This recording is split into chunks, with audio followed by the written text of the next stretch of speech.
because it really was But, that's like my reaction to the Sarwark thing was like, it's like I said this on the podcast I did the next day, was I was like, I'm like torn between like, I want to tell everybody to pull their membership from the LP or go more of this route. That's route. how they win. If they repulse us away. Sarwark makes one good point. It's a valid point. I think he does, I think he's smug about it because he doesn't believe it's going to happen. But there is a point to be made that the party is made of who shows up, and nobody's showing up to do anything about it. So True.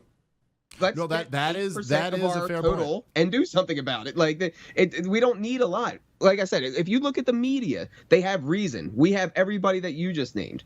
And the other, as a tactical point, though, another reason why I think it's very, very important for the future that we do this is, I'm sure you, like me, believe that there's probably at some point going to be a very, very serious economic or dollar situation that will that will get Michael Malice's dream to come true, and the federal government will grind to a halt.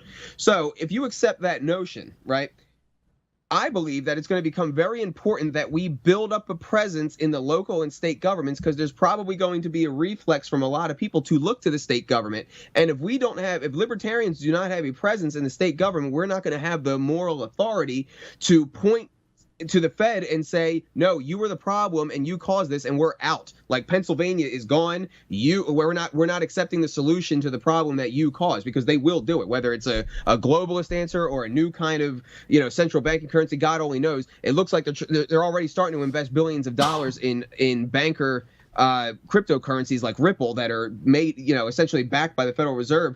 They are going to win that battle if we don't have people in place to lead. Right.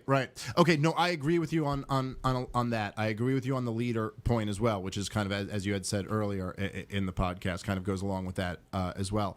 I guess, so where I'm at is kind of like this.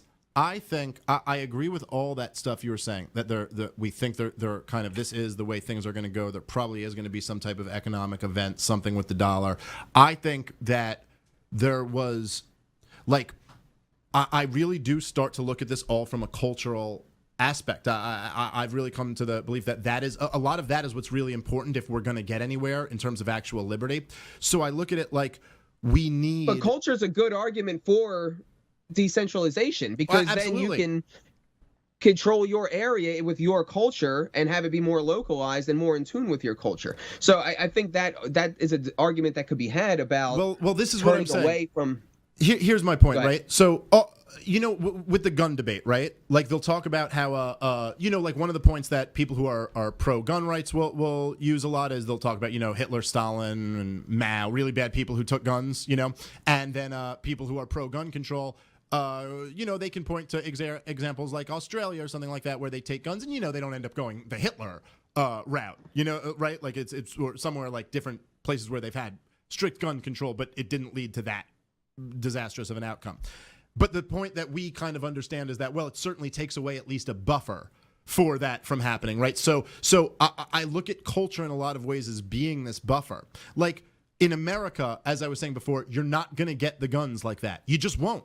It's something about our culture. I don't know. Like, genocidal regimes have risen up in other cultures and they haven't in ours. And maybe part of that is because we still do have somewhat of this spirit of this culture of, like, government ain't taking my guns. They're not. Now, also, our government isn't fucking Australia's government. You know what I'm saying? Like, our government, it's like, imagine what they might do had they taken the guns. Like, we're talking about a government that is made up primarily of the biggest military in the history of the world. You're talking about a government with a completely militarized police. I mean, down to the point where the EPA has a SWAT team. The Department of Education has a SWAT team. We commit SWAT raids on, like, an alarming level. The IRS comes with guns. That's right. Like, literally, I mean, and all of this stuff, by the way, has been shooting up in our lifetimes. Like, it's happening go look at the number of SWAT raids in, like, the 90s compared to now. 40,000. Yeah, it's insane. It's insane. So all of these things are going up, and you go, my God, if the government came and took the guns, just saying, like, what might happen? What might this government do to its people? Now, the only reason it's not doing that, there are people in the government who want this.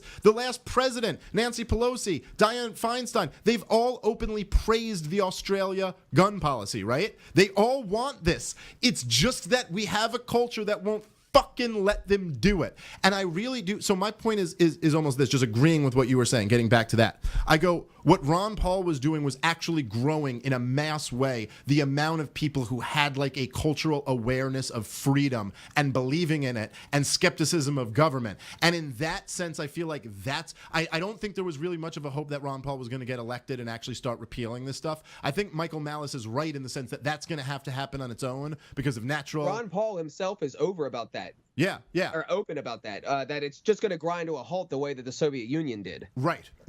And that was the best thing that ever happened to them. So it's the response and the reaction that really matters then. So I do agree with you that we got to have, like I think the goal then is whenever that moment comes where we can really get, because, there was like this moment after the last collapse where libertarianism gets a big shot in the arm.